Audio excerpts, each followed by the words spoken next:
Yes. Okay, the program co-hosted by myself, Andre Lopez-Turner, in association, or with actually, Juan Toledo, the editor of revistaperronegro, in association with ztrradio.podomatic.com and Artifacto, welcomes Chris Marquadt into the Zoom chat podcast studio tonight. Chris is a copy editor, a musician, and an expat American who's living here in London with us. And we are going to discuss the upcoming American election and the constitutional episodes or scenarios around the upcoming American election and other things. So good evening, chaps. Good evening. Evening. Nice The to moose is loose. The moose is loose. I mean, I think we all really appreciate that backdrop, and very nice. Yes. Very appropriate too. Very appropriate. It's I don't have the American flag, I'm afraid, but I did. No, but it's good. It's good. It's good not to thing. have the American flag. You know. And we've got the New York City taxi cab. It represents democracy. It needs a little tune-up. The hood's open there. We've got your we got our neighbors. The teapot looks very European, very EU.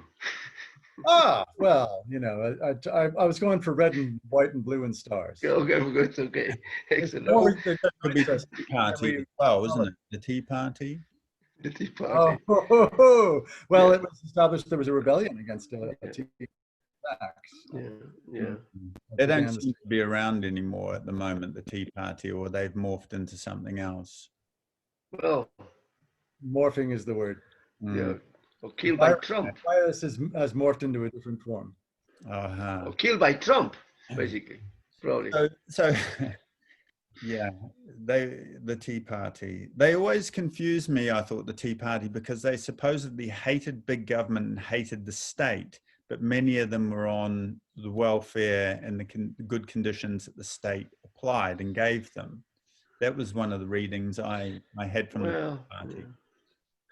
The official name of the Tea Party movement. People confuse it. They call it Tea Party because it sounds like a party, but it's kind of a caucus within Congress. And so the Tea Party movement, allegedly going back, maybe there's strains of the Supreme Court originalism and you know, the reverence for the Constitution that Americans have. But the Tea Party, of course, is this seminal moment when Americans rebel against kind of a tea tax, and they threw all the tea overboard, and no taxation without representation, etc., etc. Same thing with Washington D.C. right now. And so the fiscal conservatives probably leaning toward libertarian, and yeah, those were the good old days where you knew what the kind of right wing stood for, as opposed to pure kind of power. Like right now, it's bald power. Because there were these charts. There's that chart I saw once that I have in my head where you have kind of issues to do with that are stereotypically left and right, and it kind of shows that the left has stayed the same in its in its spectrum, but the big blobs on the right have kept moving further and further to the right, and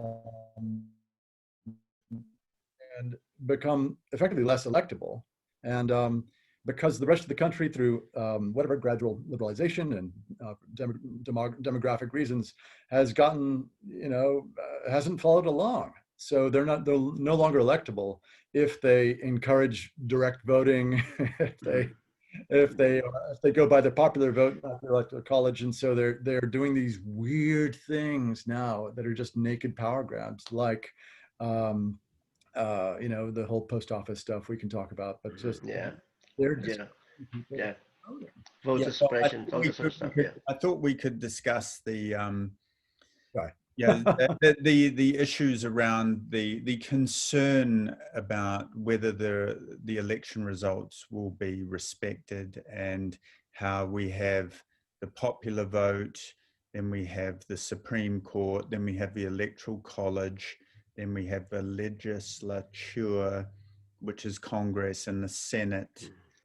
And I don't think I'm missing anything else out, but the whole idea that the postal vote will not be legitimate, could be flawed, therefore the Electoral College and the Supreme Court, as I understand it, have the power to overrule a popular vote. Is that where we're heading? I mean, well, I think that again, you know, as I was saying, sorry, that sounded archy. I just again, I think it's all these things hinge on the fact that they don't think they can win the popular vote through normal means, and what they're hoping for is confusion, is a lack of acceptance of unless it's a complete blowout, an obvious blowout for Biden. They're hoping that whoever will swoop in, the Iranians, the Russians, whoever, and or local good old boys shooting up the ballot boxes and saying, well, we can never know. We just don't know the results of this election, especially if it's close in states, in capital states. So they're hoping, and then in that situation, they can try to rope in the Supreme Court like they wrote them in 2000, and the Supreme Court, sorry, 2000, 2000. Yeah, with George Bush. That's right. Against Al Gore, wasn't it? Al Gore. Yeah. So the Supreme Court stopped the recount in Florida. And Florida went to George Bush by something like 500 votes or a couple thousand votes. It was tiny. And so the margins were just extraordinarily small.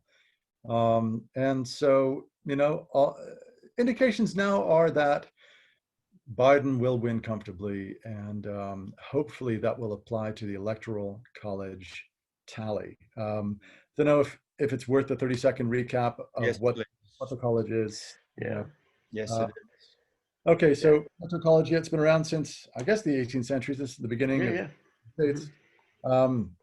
The idea was, and I think there used to be horses involved. There would be, it was state by state, and if we don't vote for parties here. Well, we do vote. This is not just a presidential election. It's also for the Senate and House of Representatives. The states, if, let's say there are two presidential candidates, one wins a state by a single vote, all of the Electoral College delegates, they're called, and they're a certain amount, depending on how populous the state is, I guess, go to that candidate.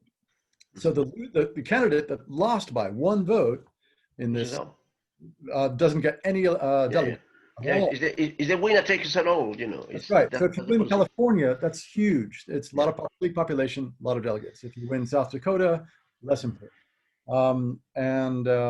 So the states that have historically, been on the borderline, flipping between parties, they haven't been loyal to one particular party, have been things like Pennsylvania, Florida, Minnesota, I think, and kind of these battleground states where it could go either way. And all I'm saying is, by the time if on November 4th, it's obvious that even without counting the remaining postal votes that have come in, absentee ballots from idiots like me, that Biden has won, and it's a landslide, then I think we can all breathe a sigh of relief. But until then, the efforts are. I just. You know what? I just wonder if we're going to have Baron Sacha Cohen. What's his name? Yeah. For part of this, because they tried Hillary's emails, and they're going to try again. But I think their big thing was the Hillary's emails of this election has been Hunter Biden, right? And so I think they really are trying to bash this Hunter Biden story. And the latest thing that they've been saying on Fox News, I can't believe this, is that they found, didn't they find child pornography on his laptop? Yeah. Apparently the way that pedophile, so kind of. Avoiding discussions of QAnon for now, just the concept that you would say this, that, okay, Hunter Biden's fucked up. I get that, but excuse me, but he probably doesn't have child. It's just one of these things. It's a desperate last gasp effort to try to derail Joe Biden by any means necessary. Two things to say. You were mentioning Florida. Florida is one of those kind of crucial states, isn't it? And you got the Latino voting in Florida. And in Florida, some of the campaigns, the anti-Biden campaigns, with the help of a lot of Cubans and maybe a lot of Venezuelans, is that Biden represents socialism.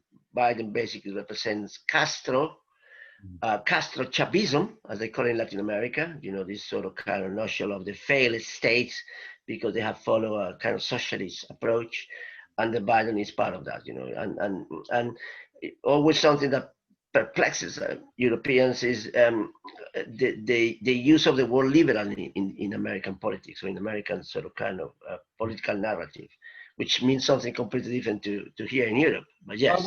I wondered about that. Well, in most of Latin America, what does liberal? It's like in Europe. To be liberal is a person who has sort of kind of an inclination for perhaps a welfare state, representative democracy, a person who defends the rights of minorities, and things like, I don't know, gay marriage, gay adoption, things like that. Yeah, that's a liberal.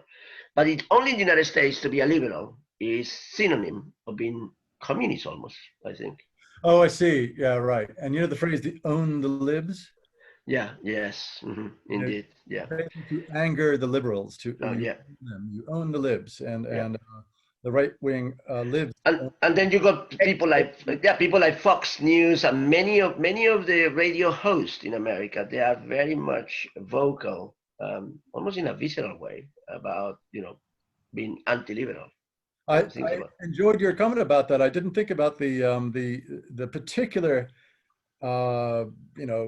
Red Scare socialist connection in Miami and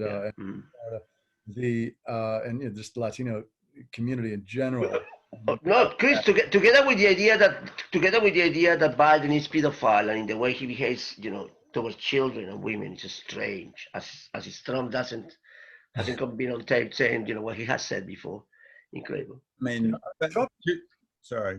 I mean, big issues we're covering already, because I'm interested in the liberal, the two definitions of liberalism, the social and an economic one.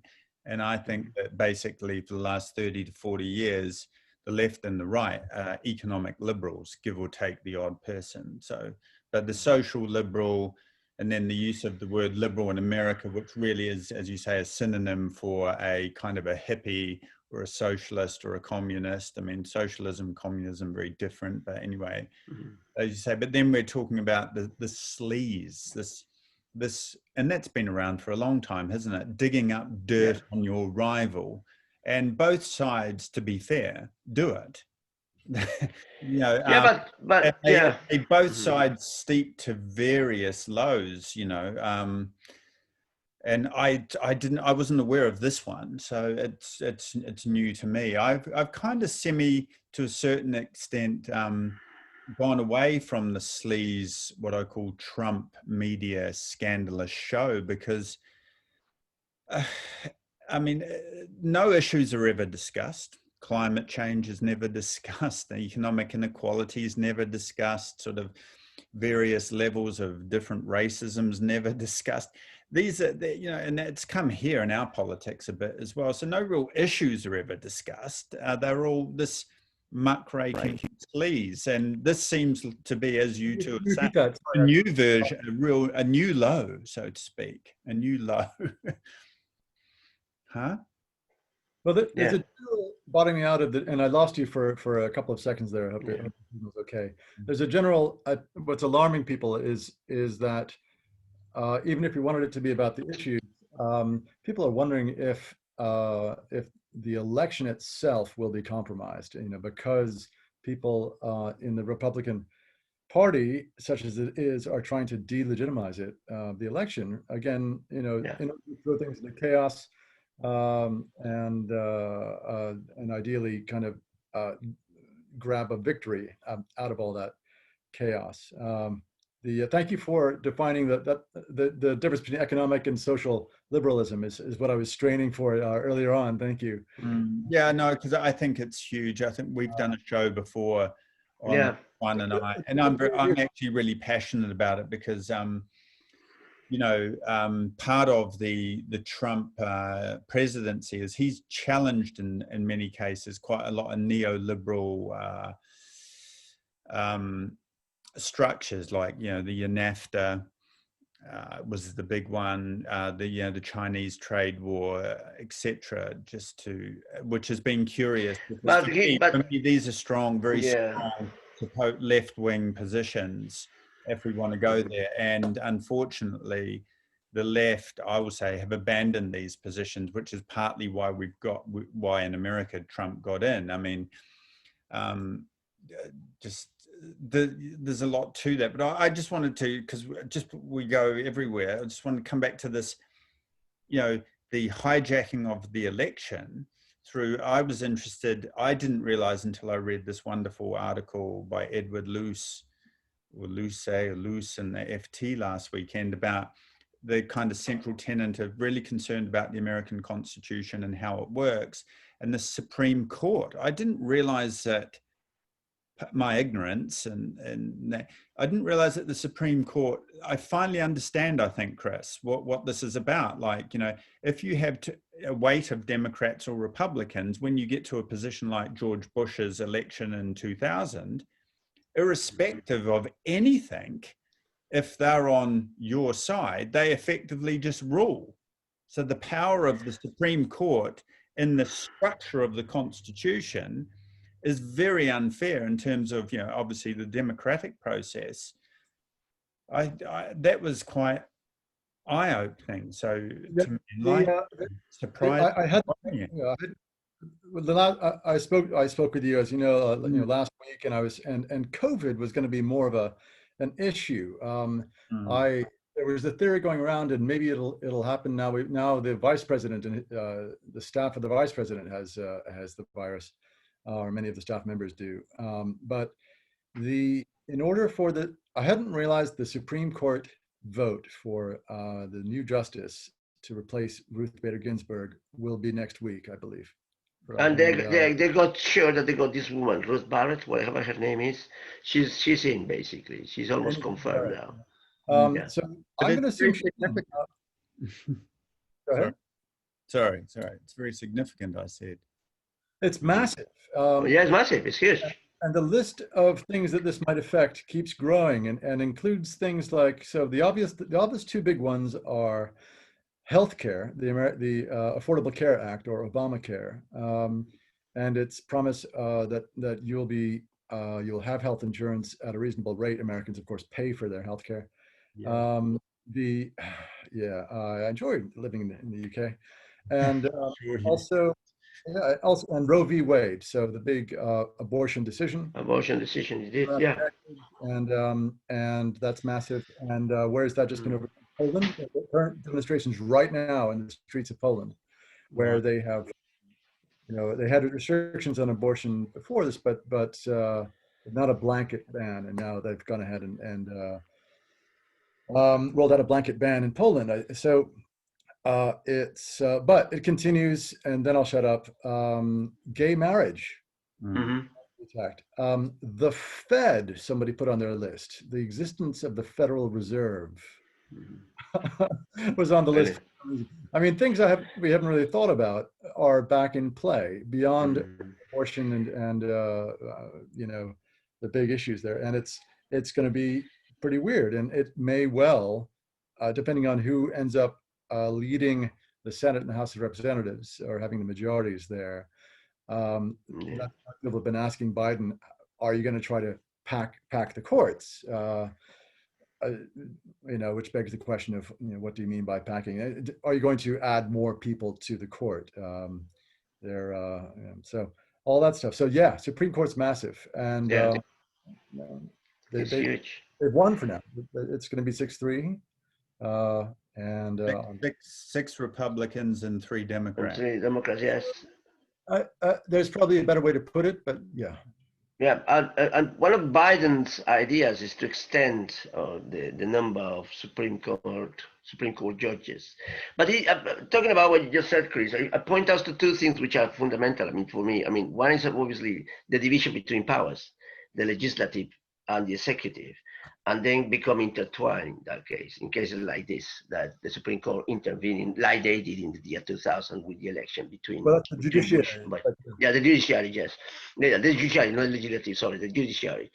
And how they are intertwined. But also the other things about, one of the things about that is the pillars of America, you know, America is a country of so many myths. And the contradictions, what we are seeing, I think, nowadays is that the contradictions are so stark between the rhetoric of what has been said about America, or what America probably was at some point, and what it is right now. And the whole idea of the American dream.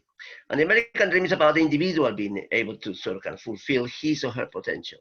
And that is because business and capitalism was in pro of democracy. Democracy and capitalism work in tandem. If you work hard enough, you will get it, that kind of stuff.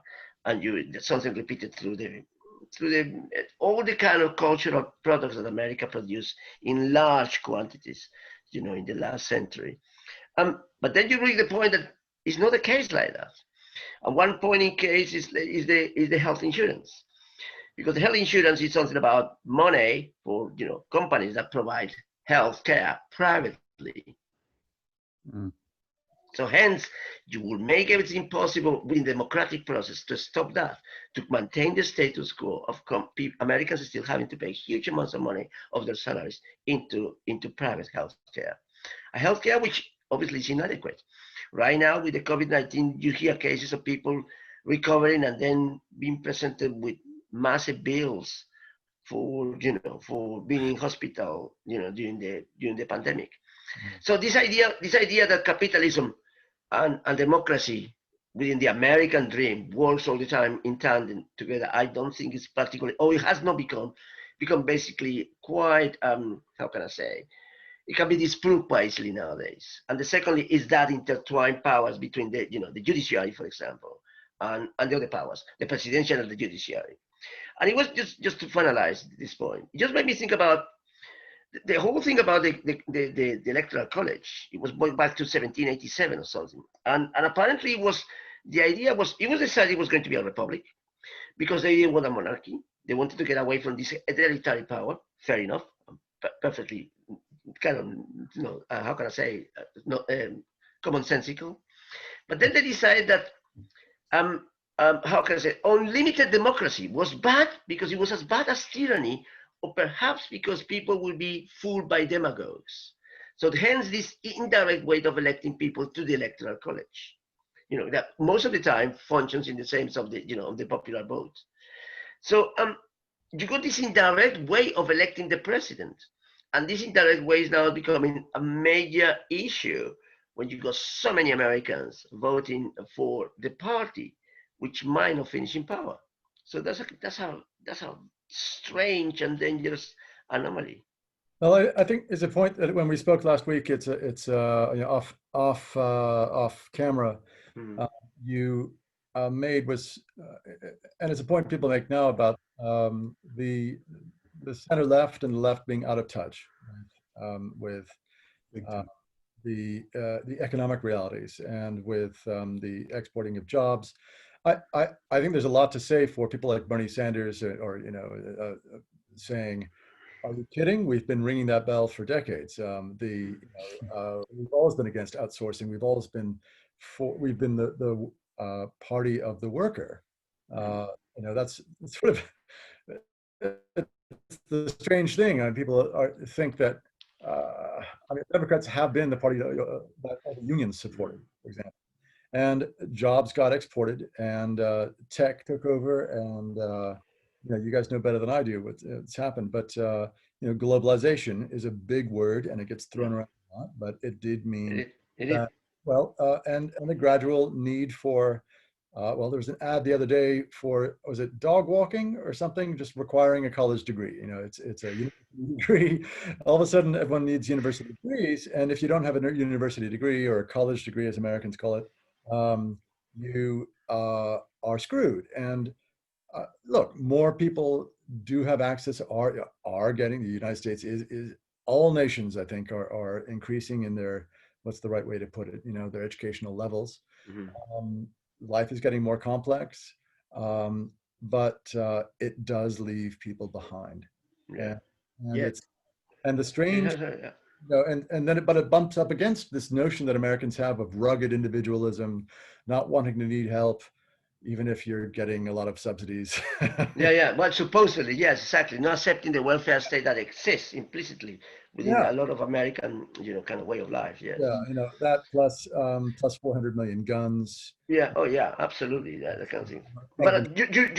your point of the left, your point of center left, and losing touch and stuff like that. I agree with you. But that problem is a generational one. And it started the whole thing about selling the state and privatizing big parts of the state started with Margaret Thatcher and Ronald Reagan. That was the project. That was the beginning of the neoliberal project. Until then, Europe and the United States, including the United States, have a kind of fairly well established welfare system. Then arrived Reagan and Margaret Thatcher, and they spent in power 10 years, both of them. And they managed to start to unravel. And then what you have Bill Clinton and Tony Blair, and they call it the third way. And this third way, they created things like the PPP here in this country, the public-private partnerships. They created things like the academies, the school academies, and the multi-academic trust. And they started to privatize slowly, the state. They continue that campaign. They continue the campaign. And even things like referendums. Tony Blair did the referendum. Tony Blair actually was the first one who mentioned the referendum about Scotland. And that referendum for Scotland, the Union just got survived. And that was copied by David Cameron. He actually bet on the referendum against the European Union because of the UK Independence Party. So basically, what I'm talking about is the parallels between the two narratives, the British narrative and the American narratives, and they're quite intertwined. And right now, they still remain very intertwined. And I think that somebody like Brexit anticipated Trump. Remember that Brexit anticipated Trump by a few months. Brexit happens in June, Trump arrived in November. And obviously it was about globalization, but the globalization was about I don't care. I remember Tony Blair saying on TV, on a BBC interview, as the first interview with somebody like Jeremy Paxman. And I remember when the BBC had some bites in their journalism, they don't have it anymore. And they were Tony Blair was one of them who attacked the BBC because of the weapons of mass destruction dossier. When the BBC said that it has been sexed up. But I remember the question was this. First question was, shall I call you Tony or shall I call you Prime Minister? Which I think was very, very good. So you call me whatever you want, because Blair was very good. Verbally, he was very good. Had a verbal discipline as a politician. But then the question was about, what about taxation of the rich, or what about big corporation stuff like that? And I remember him saying very clearly, I don't need to care about how much money David Beckham makes. At that time, Baby Beckham was one of the richest sportsmen in the world. And that was the attitude. As long as I don't care about people making huge amounts of money, as long as some of that money going into the social structure, social services, fine. And that's what they call it the third way. That was created by Bill Clinton, copy here in the UK. That's the reason why somebody like Christopher Hitchens wrote a book about Bill Clinton that nobody left to lie to, about all the dismantling that Clinton did. And the Clintons was part of the process of getting somebody like Trump, because many people dislike the Clintons, a kind of dynasty and stuff like that. Anyway, but I'm talking about the parallels and the history of how the left lost some kind of grounds. What you have now, just to finalize, is the other left. You got people like Bernie Sanders, or you hear in the UK how badly we did with how disastrous was for the Labour Party with Jeremy Corbyn, Sanders and Corbyn, and Ocasio-Cortez, these new people coming up, talking in sort of kind of more socialist, kind of back to the 70s kind of welfare state sort of things, reversing decades of neoliberalism. And that neoliberalism is what we have people left behind, of course. Anyway, sorry. Yeah, no, I think, I'm just holding on to your strand, and you talk about capitalism and socialism and then communism. And they're three completely different systems. But in America, socialism just goes to communism and dictatorship and demagogues and nastiness, and almost a bit here as well in the West. And and then you talk about the left and how they've lost their way. And, you know, globalization, it's an old economic theory. It's been around for a long time. And then F.A. Hayek, the Austrian philosopher and economist, came in and he really kicked this. I would argue that it actually started with the coup in Chile in 73 with the overtaking of Salvador Allende. But, you know, so we are where we are, so to speak, to use some of their words, because the left have bought into an ideology of, you know, we talk about public and private. We pay our taxes to get affordable, you know, good education, health. Actually, it was water and electricity, you know, schools, police, fire departments. That's kind of socialism in a way. And then you can have entrepreneurship and capitalism outside it. But the building blocks, the foundations of your society, you know, so we have the NHS here, which is a, you know, the big pillar compared to, you know, the American example. And the left have systematically stripped that bare, as you just alluded to, Juan. And, you know, Tony Blair tried to hedge it, so to speak, and manage it, etc. But then they started running also. They've been running things which are not made for profit into a profits or targets base. So the vacuum has been filled by, you know, various people here. But I will also make a sort of an argument that I saw Trump 10 or 15 years ago, put in research, talking about this similar stuff. So he's been on and talking in a business sense, saying, you know, we've lost a lot of industry here in America. And I mean, this is a global thing. And that resonates. And then I read extensively at the last election how that Rust Belt were pleading Clinton at the end to do something about NAFTA and China and what we're talking about. But they're always slagged off as being, you know, dumb hicks and stupid people, etc. And then Obama going down there and saying he would do something about it and doing absolutely nothing. So it's kind of quite complicated to a certain extent, but then we have this sleaze show that gets away from issues, which are important ones. We've lived through a lot of austerity here now, which is the same thing. And, you know, I would say when we talk about Biden, he's very unpopular in proper left-wing, proper Democrat circles, because they call Biden, and he's called Obama at the end, corporate Democrats. In other words, it's a facade. And Clinton, as you quite rightly said, was harrowing on these things. You know, 3 strikes and you're out, minimum mandatory sentences, what were they, 15 years, stripping off the welfare, introducing NAFTA, playing along with the Chinese, etc. And, you know, when I read Michael Moore's book, Stupid White Men, there was a chapter there which went through the Clinton presidency in terms of what interests me, like policy and actual real issues, and said something like, well, you would have thought that was George Bush or some other Republicans. Yeah. Well, ladies and gentlemen, that was, you know, the policies of Bill Clinton. So, you know, did it surprise me that Trump got in when I looked at it last time? No, it didn't.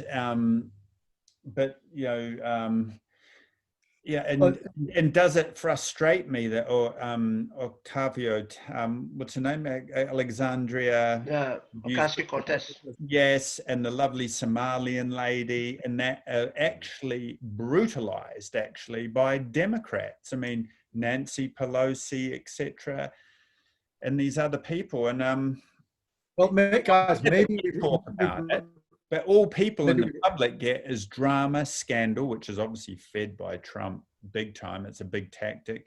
Diversions, cheap, nasty, horrible media, bigotry, racism, sexism, you know, whatever they can do to get us off sort of bigger issues. It's very...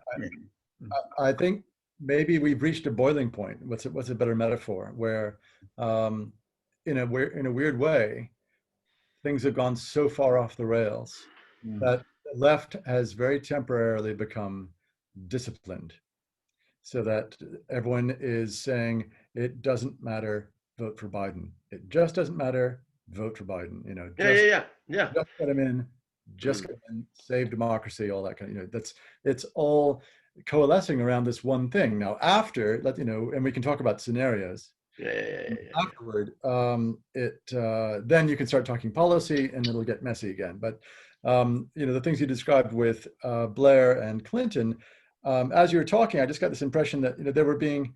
I remember reading that Blair was trying to make Labor electable. Labor had just lost. Big time. We've got to pick issues that we go to the center on in order to get power. And so, classic thing, you give up on certain issues, frankly, to get into power, and what you've done to get into power, unless you're very brave and you go and nationalize the trains again or whatever, kneecaps you and prevents you from being as effective as you want to be. That's part of the theory behind the way the U.S. government is set up with its three branches. It makes it hard to change things, and supposed to prevent passions, from what the tyranny of that word gets thrown around, but tyranny of democracy. Well, of the majority of the minority, or anybody's journey from really gaining the upper hand. It means a lot of mud. But I will say that you're talking about socialism. Words count. I'm as you mentioned, a copy editor, but I just and a sometime business writer. Blah blah blah. It's socialism is a dirty word. It has been since the McCarthy era, when you were card-carrying communist, and there was a communist party, and there still is a rump communist party. Yeah, there was a communist party in the United States, of course. Yeah, there was. Yes. But it remains a dirty word for much of the nation, and it's so that word has gotten squished together with socialism, and suddenly you're Stalin and you're killing millions of people if you're breathing a word of socialism, whereas in fact, the system of the economy in the United States is heavily regulated, and if you want to call it, it's not capitalist. I'm sorry, it depends. Just define your terms. If you're going to say capitalism, great, but what they have is a hugely regulated system of capitalism with shitloads of subsidies and tax foo-fa that's just incredibly complicated to try to move things around. And the problem, and what I'm wondering is, to go back to the beginning of my little breath here, is if I wonder if we've reached the end of the right wing effectively dragging the left wing toward the center, and the left wing has finally said, "Basta." It's just you guys are going off the rails. We've got to stop here, and we're going to just focus for a while here. And that's Biden gets in. And let's see what happens with the houses. Obama's, you could make a comparison to Obama's first couple of years. Was he too timid? He had both houses. And he was. I mean, you talk about the regulation, and regulation is a word which terrifies a strong capitalist, because that's part of the neoliberal agenda, is to get rid of the regulations, or get rid of as many regulations as you can, because it stops entrepreneurship and the liberty in making money. And I get that to a point, because we all work in bureaucratic systems and they can be really annoying. But if you think in the sporting term, you have a libertarians. Effectively, it's like playing a game of football with no referee. Or no rules. And since 2008, they've really, the banking crisis effectively caused by deregulated banking. But anyway, it's a great word, Chris, isn't it? Because when they really worry about that. You get some capitalists who will say, no regulations, laissez-faire, let it all be, etc. Paradoxically, if you go down that too far, you just get into monopoly. There's a war between the left and the right on these issues. But it's nice to have. I agree with you. I would say also, I'd make the argument that the left went so far to the right economically that the right couldn't get in for a long time under Blair and Clinton and places in New Zealand and most of the world. The right had nowhere to go. They were even farther right. The banking crisis gave them the opportunity to turn around and blame it on, the other side, so to speak. Yeah, there's certain paradigms have been broken, I think. One paradigm was that any affluent society tends to be center-right conservatism. Any affluent society, any affluent society in the Western world, particularly. I think that paradigm has been confronted. How? Because of the model, because of the neoliberal model. That model kind of exploded in 2008. And from there, we got situations like Trump and Brexit. I see Brexit and I see Trump as a clear link, that narrative between what happens with the banks and the financial crisis in 2008 and what we have now. I think there's a continuum. Paradoxically, using your adverb here, your adverb, is that Trump talks about the no big state. We're gonna dry the swamp. What was it? The thing? Dry the swamp. What was it? They said? Huh? Drain the swamp. Thank you. I'm going to drain the swamp. The swamp, like the big state, supposedly the deep state. They call it deep state in the United States. What happened with COVID-19? The response of COVID-19 has to be the state response. There was no other way to do it. So the state has to intervene. And how has intervened? Big time. So big time that we got an ultra right-wing prime minister here in Britain that have to throw money in billions and billions and billions to keep the economy afloat. The same with Donald Trump. Donald Trump actually delayed the check of the £2,000, the $2,000 that everybody was getting or whatever, until he could sign his signature, because he likes his signature, doesn't he? That kind of stuff. So that you got. The other paradigm is, a crisis that forces the government to become socialist by de facto, by the actions of what the government, what they do. It's socialism. I mean, it's pure socialism. What the government has to do nowadays to keep the economies going. Yeah, and I mean it's beautiful in the English context here, because Rishi Sunak, very popular with the public. Yeah, very popular. Yeah, because he's the one giving the money away. And he's the one giving the money away. Come across as very, but also because he seems decent. Nice. He seems decent. He seems decent among these people. Yeah, but his background is Goldman Sachs. I think he's of course. in the House. It's like Obama, background was Harvard. Interested in lawyer from Harvard, for Christ's sake. Look, I give them talk about the Green Industrial Revolution if they're serious about that. But it's a beautiful paradox, isn't it? That sort of it is economic liberals, because they're social liberals. The conservative guys under Johnson, they are very social liberals, but they're economic liberals are having to actually adopt this massive socialist fiscal spending. I mean, forced to do it. Helping them a bit. They are forced to do it by a Chinese protein. Imagine that. There you are. Hey, I have a crazy question for you guys. Yeah. Okay, let's say Trump didn't exist. And we were talking about the usual stuff we talk about, which is American hegemony. America's involved in the world, throwing its economic weight around, throwing around the fact that it has the world's reserve currency. China's on the up and up, and I kind of need to talk about that. But it's usually it's just like, oh, America, you're doing this and that, and just back off and this and that. Trump is isolationist. Yes, Trump has, might be the guy who gets us out of Afghanistan. It might be the guy who, shocks NATO has already shocked NATO into contributing more toward its own budget, to talk about a European defense force. Yeah.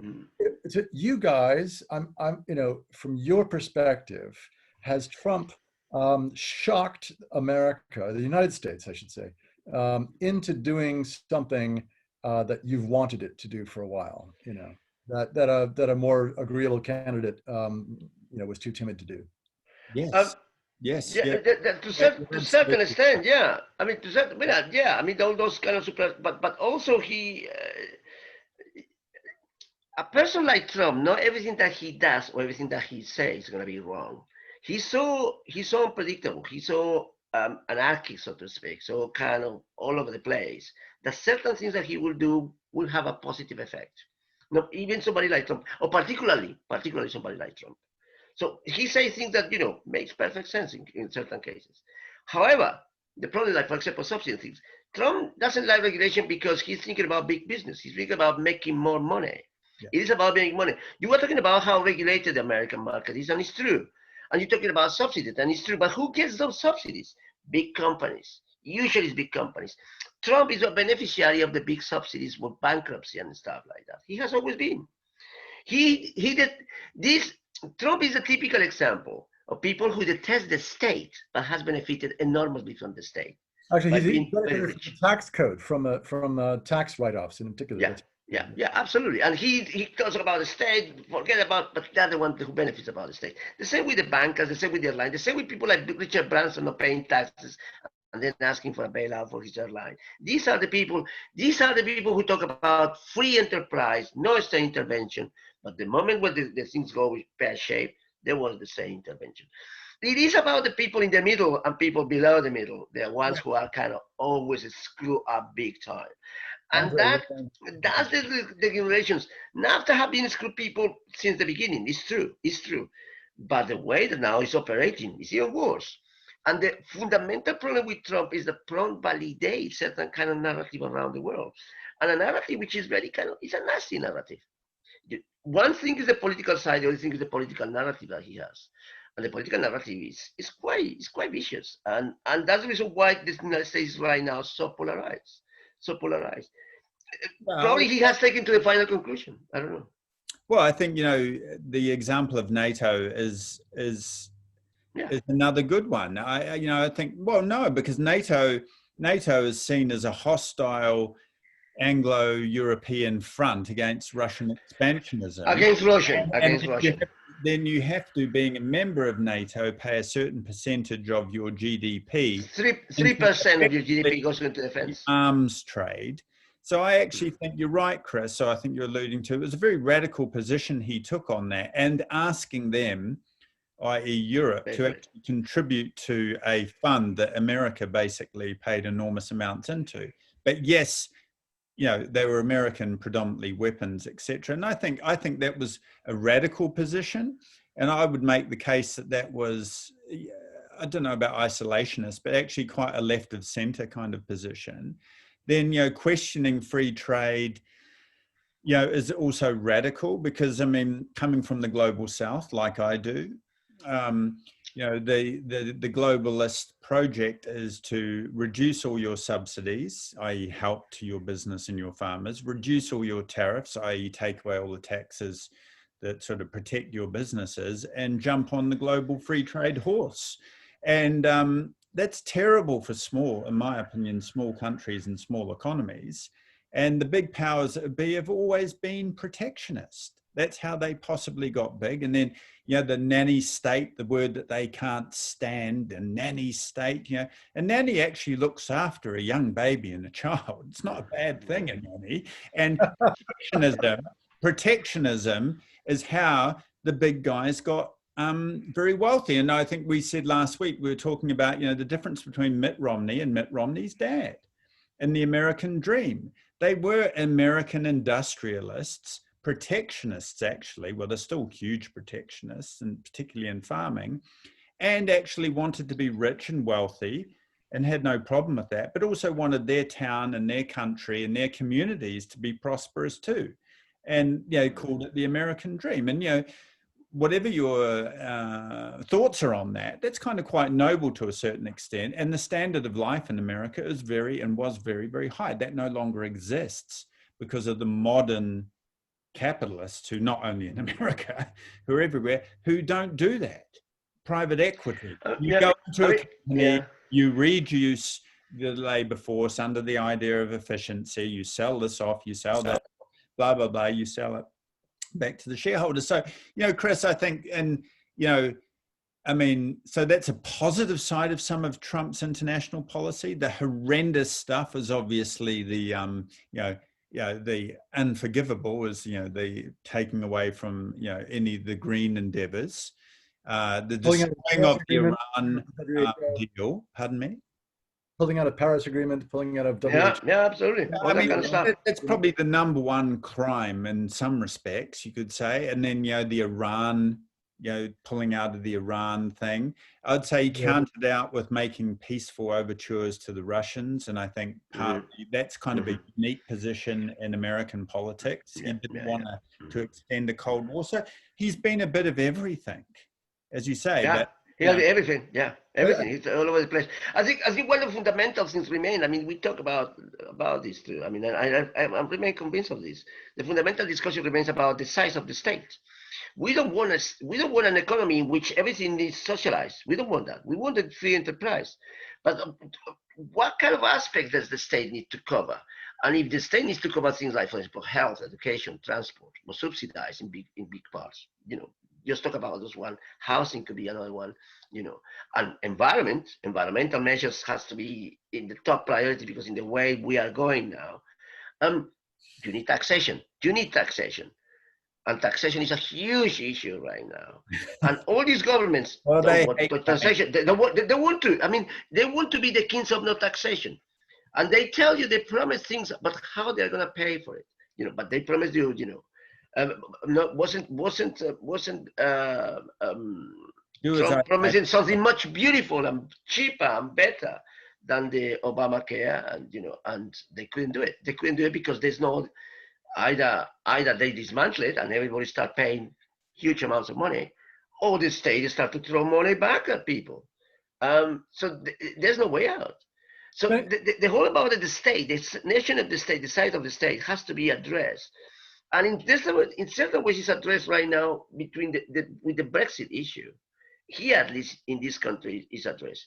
I just wonder it's going to be addressed in the United States. Let's hope. I don't know. I really don't know. There's an article I read recently that how people are getting more, that COVID and the payments people are, the expectation that the government needs to help people affected by COVID has made people more accepting of, what Americans would call a federal government role. Federal government, exactly. Yeah, there's all that. At some point, I want to talk about the debt and the potential devaluation. My brother's in finance, and he would make the immediate point that currencies are going to be devalued, and some tough times are ahead.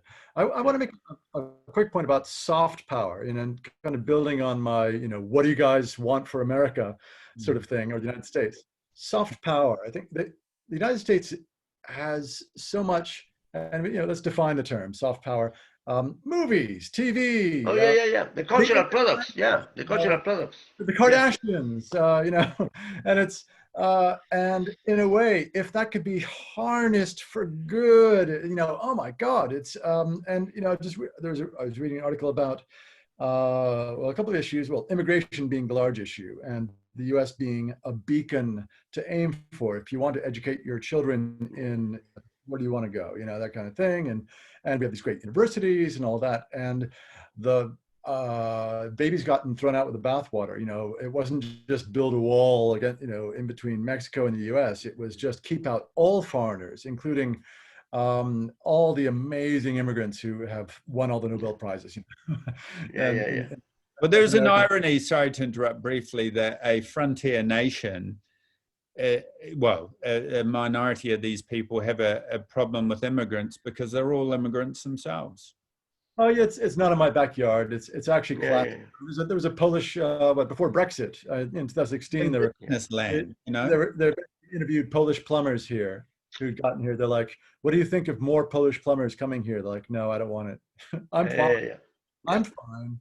I don't want anybody else enjoying what I have." That's human nature. Not in my Polish plumber changed the boiler much cheaper than British gas. So I'm happy with Polish plumbers. But answering Chris' question, trying to answer it directly about soft power. Of course, I mean, in the 20th century with America, all the cultural products. America produced an image of the world that we wanted to be like America. Everyone wants to be like America. Do they want the United States to come back and get involved again? Well, what happened is America has to, in certain ways, how can I say, exercise its own evils. Things like, for example, the race issue in America has to be readdressed. It has to be, and the products, the cultural products that are coming out of America, It has to be a much more integrated cultural product. Look, America exported jazz. Jazz was the cultural product number one of the black culture. Sophistication per se, if you think about it. But who were the ones who appreciated? First, the people in the North, because for jazz to progress implied an internal migration from people from the South to the North, places like Chicago and New York and stuff like that, where they were not segregated. And also, during the war, jazz came to Europe. And it was in Europe that embraced jazz, in a big, big time. So when it was recognized in Europe, it started to have a much greater recognition in America. But it has to be a recognition of all the things, the blacks, the Chicanos, the Mexicans, the Latinos, everything. And it has to be much varied than what has been. That could be a way of the soft power that, the American can still exercise. Maybe we could take away the word power and just sort of say cultural sharing, because cultural sharing, yeah, well, yes, I mean, it is about that, yeah.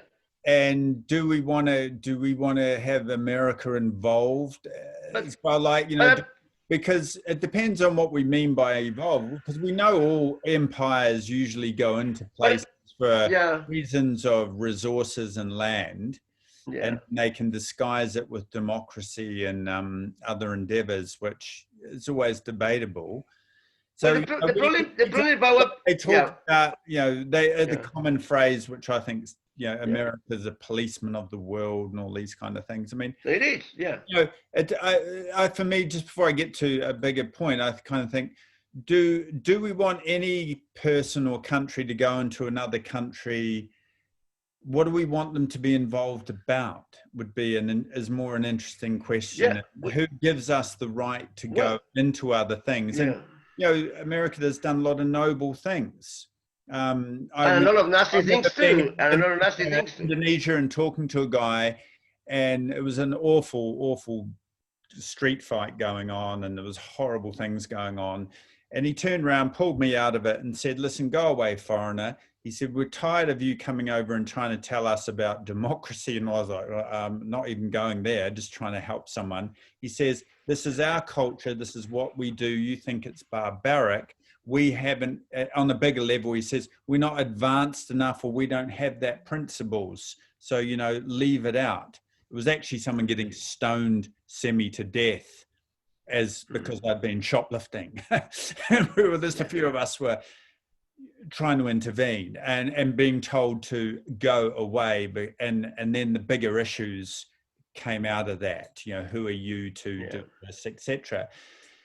I mean, I think the word noble, being involved nobly in something is terrific. But also, I just wanted to say one more thing, because I think, the American freedom is a big, noble and wonderful idea. And I get asked, who would we want to be ultimately governed by at the moment? American freedom, or potentially sort of, would we China? Iranian or Chinese authoritarianism? I mean, what about the European Union? I don't have problems with the freedom the European Union offers. Chris, it's a good question, Chris. I think. But I'm gonna try to say something about addressing Chris' questions. I mean, America has to exercise its own demons, and in certain ways has to exercise the deep contradictions that they have in the country. Death penalty, for example, this whole idea about pro-abortion and pro-death penalty, for Christ's sake, that kind of stuff. Old Testament versus New Testament. Going and stone bombing countries. American presidents since the Second World War had the only country in the world that the presidents have the right to go and bomb countries, and they bomb countries, and they have done it, and everybody has done it, including Jimmy Carter has done it, Obama has done it, and of course Trump has done it. Actually, curiously enough, Trump has not done it as much as some of his predecessors. And there is kind of elements, but the other thing is that they have to address the whole idea of the history of the United States also, and the idea of how, for example, in a continent like Latin America, our relationship with the United States has been completely different. I mean, and we know about Chile, Guatemala, Panama, so many places. And the idea is like, if you think that America is the policeman of the world, which it is, with 80-something countries with American bases, military American bases, you could argue also that Europe is one of the conscience of the world. And the American and the freedom that you refer to, I prefer the European freedom, the model of the European freedom with a welfare state, paying taxes like I will pay in Denmark or something, at least seeing those taxes being, even paying for political campaigns. The citizens, not the corporations. Well, I think So that's the beginning of the story, actually. so the politicians don't own the money to the big business. That happens in Holland, that happens in Denmark, that happens in many countries. It doesn't happen here, it doesn't happen in the United States. And so we see how big business hijack the electoral process. So there are certain issues, but yes, I mean, the United States, in the way that, as a country, and many of the values that we have in America, at least the assumption of this integration of people and stuff like that is very loable.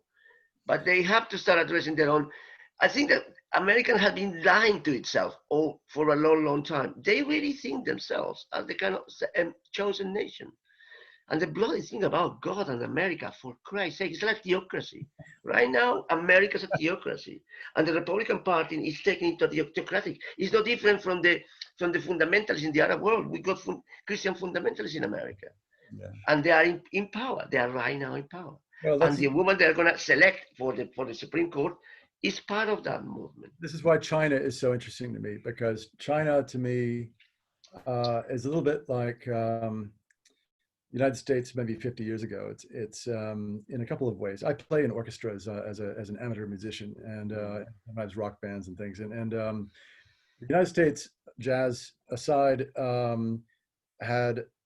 was for years trying to develop its own voice in classical music, and we eventually got some composers, Aaron Copland, etc., who were considered authentic American voices in classical music. But up until that point, we stole and we just performed other people's work. We had nothing else, and it's just like the Chinese would through espionage often, but were great at, and Japan before them were great at copying and mass manufacturing at low cost.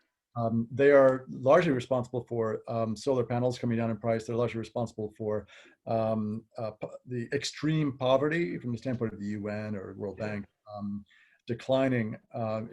China's been an extraordinary growth story, but it hasn't been that, only now are they starting to design their own things. I mean, the Olympics that they put on, amazing. And they're becoming this force, including soft power. The language is a big thing. The currency is a big thing, and who knows, in the next 40 years, people might be. But there's one big issue, Chris, I agree with you. I entirely agree with you. But take it into consideration, China and Japan, there's a huge difference. And I'll tell you what the difference is. They are not critical societies. America has always been a critical society. What's critical? Critical in the sense that, being able to exercise critical thinking with the society, criticize powers openly, and, and in a more sort of kind of, how can I say, widely recognized way. A narrative that is critical of governments whenever it needs to be, through novels, through films, through legislation, through newspapers, that kind of stuff. The value of journalism nowadays is more important than ever before. Now that we got fake news, I believe journalism is more important than ever before. These societies are critical. Japanese society and Chinese societies are not critical. The Russian society is not critical. These societies haven't gone through the process of democracy. They got a capitalist society in which the consumption is capitalist and supposedly free, but it's basically controlled by the state. So the state of the democracy, China is, look, every revolution has to create their own bourgeoisie. And if you think about the revolutions, for example, the biggest ironies about the Marxist every revolution has to create their own bourgeoisie. They have to create their own bourgeoisie because otherwise they will not survive. I know bourgeoisie, but what if they're bourgeoisie? No, the bourgeoisie is the bourgeoisie is the middle class. The bourgeoisie are the doctors, the theater directors, the musicians, the architects, that kind of thing. That's the bourgeoisie that they need to create. They need to, and a revolution without the bourgeoisie cannot be done, cannot be completed. Even Cuba had to do it. That was the reason why the educational system in Cuba became so good, because they were trying to educate as many people as possible, but educated within the parameters of the Cuban Revolution. What they don't have, and the same as Russia, is they don't have a democratic system that has been organic. In Russia, look at the way Russia operates. Anybody who is critical of Russia gets poisoned nowadays. That's how, and this but it's an important one. I mean, No, the importance of capitalism is this critique. This critique allows in certain ways many corrections as you go along the way, and you need to harness this critical thing. The ability to be self-critical. No, self-critical and critical of the government and the powers that be. Okay, yeah. And said it openly, publicly and openly. That possibility exists in the United States. I think And Andre, has existed for always. Has always existed in the United States. Existed in Europe. yes, That was the reason why the United States was able to. That was the reason why the United States was able to take democracy to places like Japan with 2 atomic bombs. But there you are, and even Germany. now you're going there. Okay, all right, Andre. I think you're trying to get a word in edgewise. Sorry. Go. Yeah, no, I mean, yes, I think you're making the point of, freedom to criticize and challenge as opposed to the other one. I would just make the point that, somebody like, I would say that China in some ways has lost its amazing, ancient, incredible civilization and art. They had the most incredible dynasties and beautiful things and in Japan as well. And I would say that the West, to a certain point, globalization, this is what it's done. It's made some extremely diverse parts of the world and fascinating and interesting and cultures and art and stuff that we've never seen. And it's become, for a better word, globalized or Americanized. Homogenized. So that's what I was going to say. But I just wanted to move it on a bit, sort of to this idea, getting back to the election a little bit more specifically. This wonderful article that we've read by Edward Luce talks about, and there's been a few books already written on this, and even before the election, one book called American Succession and another one called Divided We Fall. And they kind of playing out 3 scenarios. And the first one is that the country kind of separates. It succeeds into, effectively, it seems, the North and the South. The second one, succeed, yeah. And the second one is that there could be a civil war. And I throw in last week when we were talking about the idea of militias, apparently 550 militias, various scenarios. Second Amendment allows you to form militias, apparently.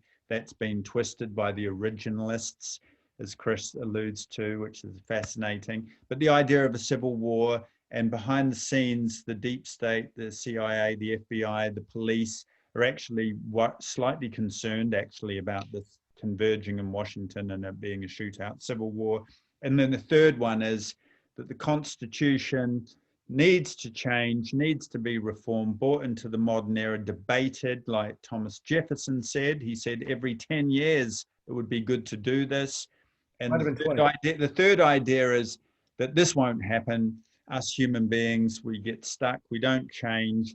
America could become, if these scenarios happen, the sick man of the West, parallels with the Ottoman Empire. The American empire starts to fade. And as we're discussing, China on the rise type of thing. A lot there. But what do we think about those scenarios, Chris? The militias are a problem. We've had not only the recently publicized plot to kidnap and kill the Michigan governor.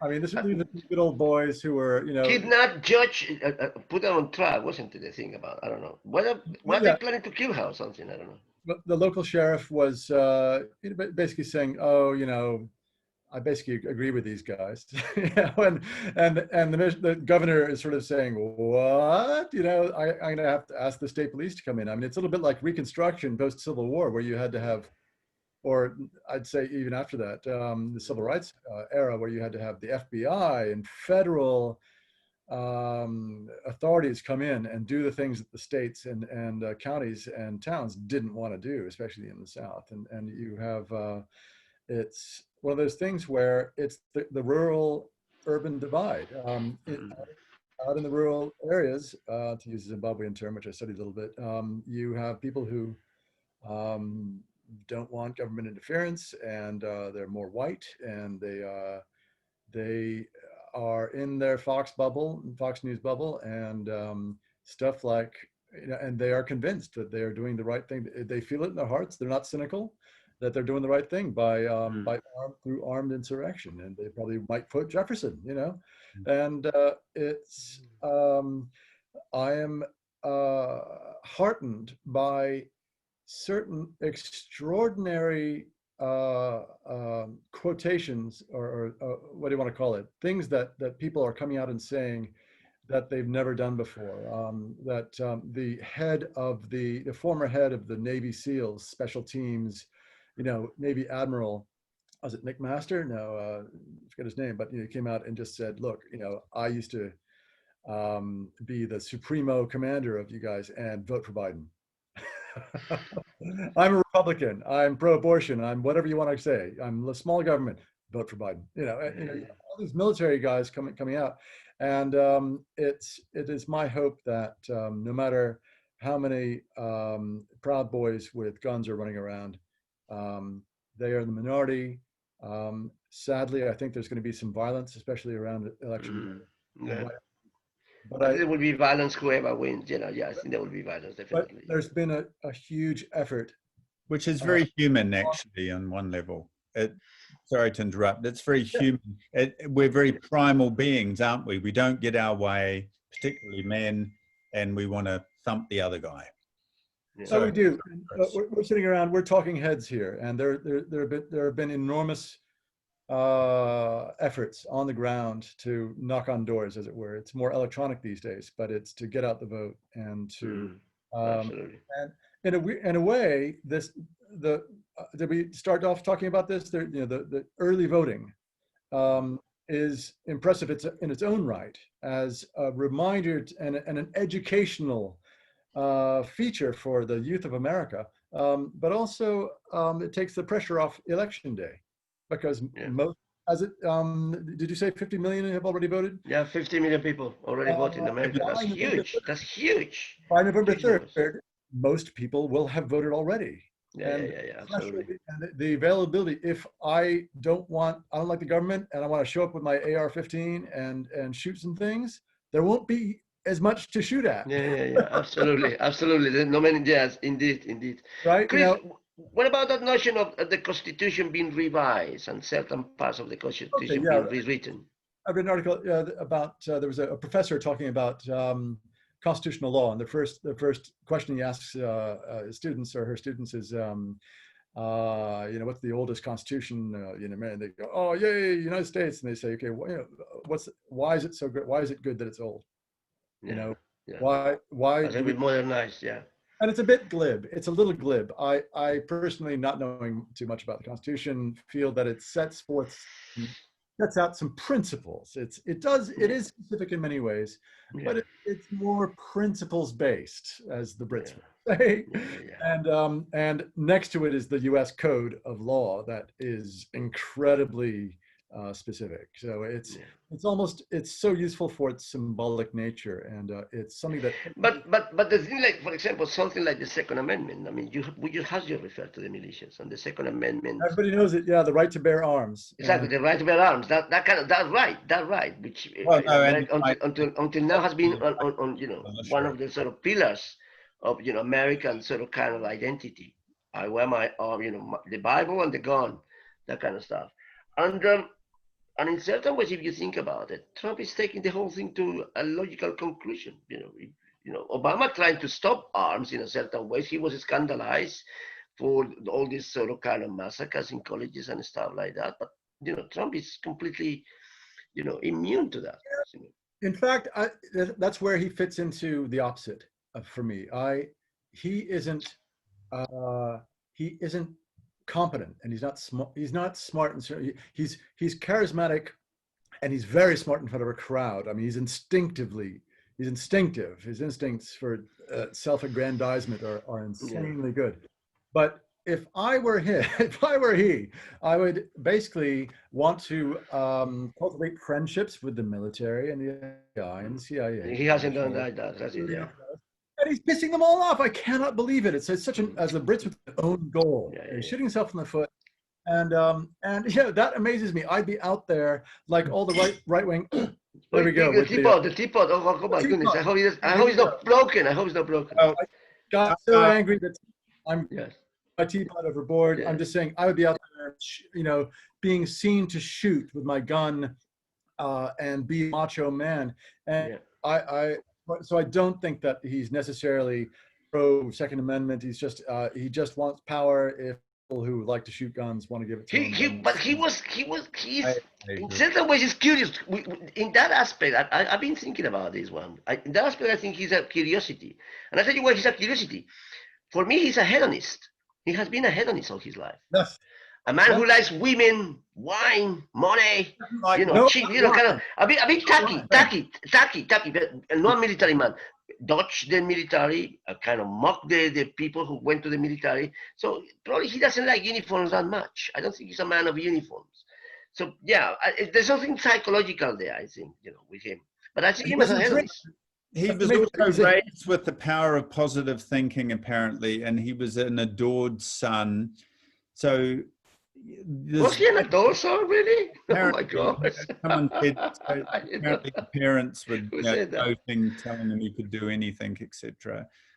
But the other, but he doesn't drink because he had an alcoholic brother who died. So he's totally total there. But the other Hitler was a teetotaler too. Bloody hell. In a way, when Chris says it's remarkable that he's alienated so many people that he's tried to get on side, which is some kind of megalomania or arrogance, or I don't know what you call it, but it's just so odd that he has done that. And I think in last week's debate, I saw his team or advisors were drumming into him. Apparently, there was a drumming in process of take away the aggression, increase the likability, and probably because I think most people in politics are on and in power, are on the psychopathic spectrum, which is very charming, very driven, very manipulative, very clever, but also very, very brutal when needed to be, etc. So the lack of charmability or likability that he's done for the last 4 or 5 years is kind of a bit odd as well. I find it's very odd. But that point about the pathological nature of politicians. Think about somebody like Angela Merkel. Trump disliked Angela Merkel. I presume he disliked because she's quite the opposite of what he is. So she's female. But she's formidable. I mean, as a leader. I don't think he can work with women. He doesn't know with women. Instead, Putin, big top. The more despotic and tyrannical, the more he like it, or the more he like it. Yes, he's top notch with Putin, Bolsonaro, all these people. Again, his handshakes. I mean, even with men, handshakes. I can't figure it out because his acumen for leading a crowd the reason that he wanted to lock her up is a thing is because he picked up on it and just amplified it, and he just does whatever the crowd wants to do within certain parameters. But he's an awkward guy. Apparently he played baseball when he was in high school, but he's a fat, overweight guy who always looks like he's about to fall down. He can't. I think all of these people, the you call them the dictators one. I mean, I think Marquez writes about the dictators being a sort of a magician that can run and control society, and he gives them a lot of credit. Obviously, he was a good friend of Fidel Castro's, and is very charismatic. So there's a certain level of charisma going on, even a part of it. But I also think he must feel a bit of a wound or a hurt, because until he got to where he was, I mean, I remember lots of guys in hip hop used to name check Trump all the time because he was, the king man of New York, the uber corporate successful property developer with all the women, etc. And then when he turned into the racist bigotry, that really did not go well. But I wouldn't be surprised if he's so desperate for power, as you allude to, Chris, a lot, that he's prepared to, and they are often prepared to stoop to any level. I mean, because, you know, supposedly he's very good friends with Kanye West and... Again, go ahead. No, I'm just sort of saying that this level of manipulation, when he was so awful towards Mexicans and African Americans, yeah, he shot up in the polls at times. I mean, it was just, yeah, bizarre. But he gave voice to some very sort of a kind of racial divide that exists in America. Race is one of every country has a pathology. In Britain, the pathology is class. In America, it's race. You know, in Colombia, it's violence. I mean, the pathology. This urban countryside divide. I think you have an education in the States has a long way to go. You talk about austerity. There's going to be decades of austerity, my friends, after this. Yeah, and that's sad. I mean, the education States isn't federal. You know, the goes state by state, and the textbooks are a mess, and you get people, and now with the bubbles. Juan, you keep reminding me of please excuse me, Julian Assange, and you know, how he affected things, and you know, the information age is upon us, and the next we shouldn't even talk about this, but deep fakes are coming, and the end of truth, and you know, oh my gosh, yes, and gene editing, and you know, the next 30 years are going to be crazy. You know, I'm just well, maybe we need some kind of normality. Certainly do. You know, I was going to say, you know, maybe we're winding this down now, and yeah, we talk about all of this, what we just talked about: race, violence, class. Yeah, I think there's a young movement up below, and I'm very hopeful of millennials and upwards, which is actually, and this sounds, you know, it sounds fluffy if you like, but this Eastern concept of a oneness, that, you know, just because someone looks different to you, we celebrate diversity and we see ourselves as human beings, you know, irrespective of where we come from and what we look like. And I certainly subscribe to that. And I think there's hope there that we're going in that direction, but it's coming from the young and below. And I think the Trumps of this world, and various other people of that age, I like to think they're coming to an end. And if you can say anything about Biden, he has a very humanistic history, and a very dedicated history to public service. They called him Amtrak Joe. I think for 40 years he took, you know, the train back and forth to where he comes from. He actually doesn't have a lot of wealth. It's very small. So, you know, but below him is Kamala Harris, and that would be amazing for, you know, America, and particularly America. A female president. I mean, I don't want to gloat where I come from. I think we're on about the fourth, or it's. Oh, you had to go. But, you know, here, yeah, but on a deeper level, and a lady who's black. You have to rub it in. You have to rub it in. Rub it in. Before that, we had Obama. Before that, but as I think Christoph. Ocasio-Cortez. I mean, and even if you talk of age, I mean, Sanders have changed political conscience in America. Even if he haven't succeeded to become a presidential candidate. But you know, so we have Bernie Sanders.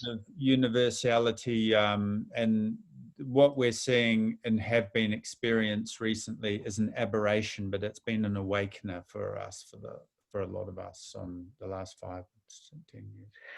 There's no justice, peace, and immigration is a big issue, because if you are if you don't have work, if you don't have jobs, of course, anybody coming in from the outside is a threat. So the more you can, you know, hopefully we can create a tide that raises all boats, which will allow for things like student visas to get back going in the States again, and people in the States. And I did an intercultural exchange when I was 16 to Chile, and more people should do that, and everyone should travel and see how the other health systems in other countries work, and this and that. Absolutely. And good part of globalism, and the good part of, Andre, you coming to the UK and talking to me about how things work in New Zealand. It's just all these conversations happen, and it's so useful. And I'm hoping that's the kind of good non-isolationism. It's or the bad aspect of isolationism is that I think it has a lot to offer in terms of just getting good things going. And I hope that that can come back and with a Biden win. Yeah, no, I think I'm optimistic. Time I to think give a that last word from you then. No, I think I'm optimistic. I share your optimism. I'm a teacher, and I see young people, and I think young people are remarkable and amazing. I'm really, really amazed by young people nowadays. I mean, and that proves the kind of, the generation after our generation will be more intelligent, and that's a fact. That's a fact. I think they have been disenfranchised by politics, the cynicism that they see. There's huge amounts of cynicism. I think, but at the same time, I think we are in a crossroads. I mean, we will start to confront big issues. I mean, we are confronting something which is a major sort of, how can I say, a person which is disturbing. It's disturbing, sort of, kind of, it's muddying the water, so to speak. We're in a part of muddy water situation at the moment. We say a kind of people who do not want to accept the demographic changes of the world, and in the way also the cultural changes and also demographic changes. But I do think, and even in the United States, I mean, I think that there's so many positive things happening in America right now, and I think that a lot of good things will come out of this, and a lot of good things will come out of COVID and stuff like that. And what happened is the process are very, very slow, but I think I do think that there's a sort of kind of political change in a global way that I think is started to take shape. I hope that that kind of crystallizes. It's not going to be easy because the financial effects of this COVID thing is going to be huge. But it's about how we negotiate that. So I think we should do a show soon on the young people, and this apparently there's a lot of information out there which says they're fed up with democracy and are veering towards a more authoritarian stances, because you alluded to that, Juan. They're very cynical about what they've seen. But I'll sign off and just say thank you very much. What I would like is the world to return to a place where we can discuss things and look upon it with an open mind and some facts. I'd like to see the world go to fair trade, not so free, fair trade, and to bring in the green industrial revolution and the tech revolution, and maybe the universal basic income, which is also happening. So there's a lot to discuss, but in terms of this show, thank you very much, Chris Marquadt, for giving us the American perspectives and your knowledge, etc. It's much appreciated. And Juan, thank you very much for your passion. No, sorry about it, going on about certain things. And thank you to anyone that watches this. I think there will be a podcast in the audio. There will be an audio. Yes, absolutely. radio.podomatic.com. I'll put this on YouTube under a show called The Program. And join the conversations and make them good and enlightening ones. So thank you very much. Okay. See you. Bye-bye.